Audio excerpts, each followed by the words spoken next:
भाजपा मंत्र्याच्या प्रकल्पाला अजित पवारांनी यांच्याकडून ब्रेक. कार्ला इथल्या चाणक्य एक्सेलन्स सेंटरची निविदा रद्द. मंगलप्रभात लोढा यांच्या संकल्पनेतून साकारला जाणार होता प्रकल्प.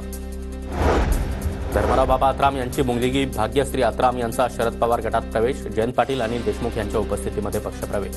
अहेरीमधून भाग्यश्री आत्राम यांना तिकीट मिळण्याची शक्यता. बीड जिल्ह्यातील काँग्रेसचे जिल्हाध्यक्ष राजेसाहेब देशमुख पवारांच्या भेटीला. राजेसाहेब देशमुख परळी विधानसभेच्या जागेवर लढण्यास इच्छुक. परळीची जागा काँग्रेसला सोडण्याची राजेसाहेब देशमुख यांची मागणी. शिवाजीराव आढळराव पाटलांची पुन्हा एकदा अजित पवारांच्या मेळाव्याकडे पाठ. आढळराव मुख्यमंत्री शिंदे यांच्या शिरूर दौऱ्यावेळी उपस्थित होते. लाहोरी बारच्या मालकाकडून संजय राऊतांविरोधात पोलिसात तक्रार. अपघात प्रकरणातील तिघांवर बीफ कटलेट खाल्ल्याचा राऊतांचा आरोप, तर बिलामध्ये बीफ कटलेटचा उल्लेख नसल्याची नागपूर पोलिसांची माहिती.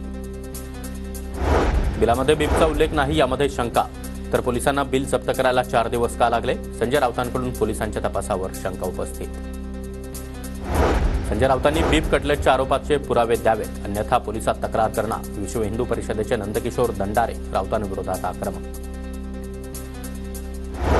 आमदार राजेंद्र राऊतांसाठी हे आंदोलन सुरू. मराठा आरक्षणाबाबत विशेष अधिवेशन बोलावण्याची राजेंद्र राऊत यांची मागणी.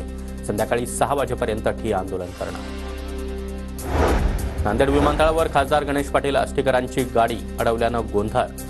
विमानतळ परिसरामध्ये शिवसैनिकांची घोषणाबाजी. राऊतांच्या स्वागतासाठी विमानतळावर गेले होते आष्टीकर.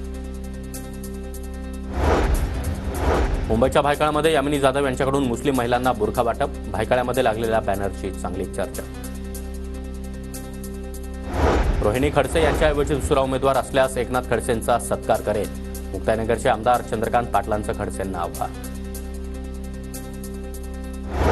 तर खडसेंनी 137 कोटींच्या अवैध उत्पन्न प्रकरणामध्ये स्टे घेतला. स्वतःचं काम संपल्यानं खडसे भाजपमधून परत पवार गटात गेले. आमदार चंद्रकांत पाटलांचा आरोप.